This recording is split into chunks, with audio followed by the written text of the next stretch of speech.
na śmierć Natalii Januszko. Zginęła 10 kwietnia w katastrofie samolotu prezydenckiego pod Smoleńskiem.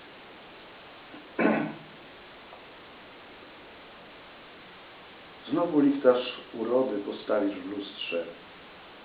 Warszawa obudzi cię z srebrem kwietniowego poranka i tramwaje jak gołębie wylecą na dach niedzieli, jakby przestraszyła je pękająca gałąź chłodu. A tam płaczki, chusty miały brzozowolistne i biała cisza przy klękach w oczach internetu. A ty mnie nie strofuj, że żałosny pisze poemat, że cmentarne rozwieszał smutki na wieżach metafor. Wiem, że cię wabi żywiołem zamiarów.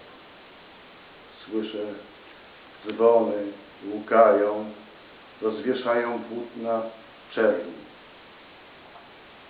Wczoraj księżyc zapalał gwiazdy i godziny na zegarze przestawiał jak na straganie owoce, aż przylecieli aniołowie, kładli skrzydła na twarzy, miodem mościli kretowiska i mięty, tańczyły panny weselne, do taktu rytm wybijał wesoły dobosz.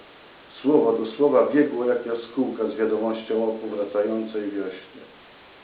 Ach, to nie ślub. Patrz, czarne ptactwo przeniosło się na przedmieście miasta. Zakołysał się świat.